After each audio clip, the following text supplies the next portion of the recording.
Hey everyone, I want to talk about how our body communicates, okay? So we have our nervous system, right? And that is made up of our brain, okay? Got our brain right here, and our spinal cord, which comes down. So there's the brain stem just underneath the brain, and then the spinal cord, which comes down through the spine, through the vertebrae. Now, this part of the brain, this big part, that's our cortex. That's the part of our brain that we think with, that has our language centers, our interpreting speech centers. That's our higher level functioning and thinking and processing and personality and all that good stuff. The brainstem here, that's more of our survival brain, or sometimes it's called the lizard brain. This is the first part of the brain that develops, and that controls our survival reflexes.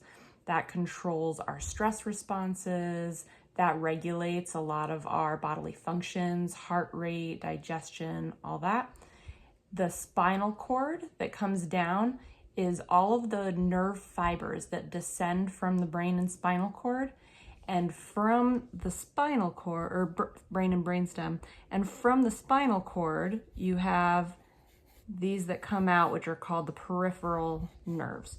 So from the spinal cord, these nerves come out and they go all the way down the arms, all the way down the legs, and around the torso.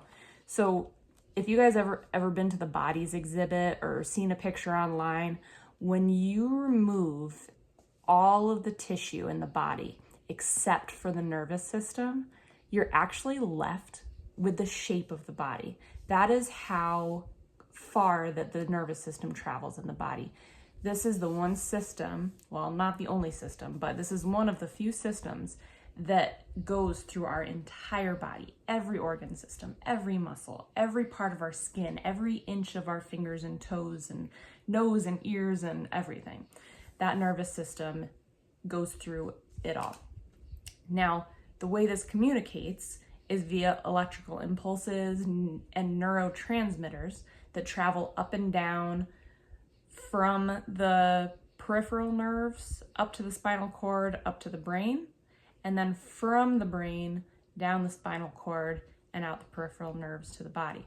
So we have nerves that travel up, we have nerves that travel down, constantly carrying information back and forth. And that's the key I want you to take it, is that information travels both ways in the nervous system. It is not the body telling the brain what is going on only, the brain also tells the body what's going on. So the body communicates via sensation, right? When I am holding this pencil, nerve endings in my fingers are saying, hey, there's something hard here, right? And it's going all the way up into my brain, and those nerves are going, something hard in our hand, and our brain is going, okay, activate these muscles, grip with those fingers so we can hold it. And that message travels all the way down so that I can control my fingers to write. In the same concept, if I step on a nail, the body doesn't say, hey, we stepped on a nail. The body says, hey, something just pierced our skin, caused X cell damage, etc.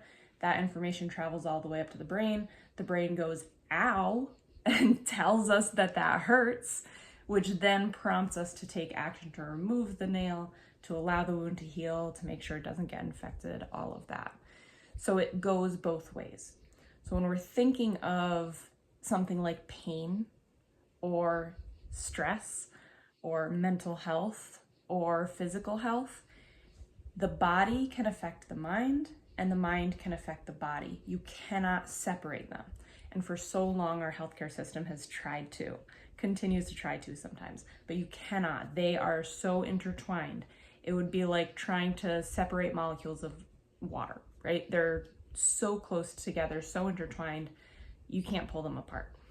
So when we think about our mental health, the reason that that is health is that if we are not healthy mentally, and our brain, which is like our supercomputer, has all of these negative thoughts going on, that negativity will impact the signals that are going down into our body. If we are under chronic stress, our mind is constantly telling our body, hey, we're in trouble, we're in danger, there's a threat, all systems on fire, right?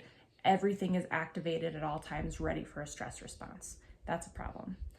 That being said, with physical health, when we're not feeling well physically, when our bodies aren't at 100%, maybe we're tired or we're sick, we have a cold, something like that. How many people have felt off mentally when you have a cold, right? Because your body is not at 100%, and those sensations are going up to your mind to saying, hey, we're not feeling great.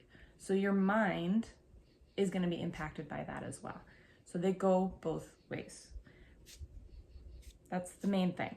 And the sensations that our body sends to our minds is the way that our body communicates to us about what's going on around us, what potential threats there are to us, and it's our job to notice them, to interpret them, and to take action on them.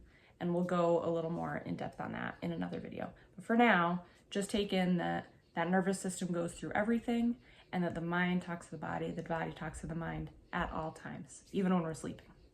Even when we're sleeping, they're chit-chatting. So let me know what you think in the comments. Like, share, subscribe, and I'll talk to you guys later.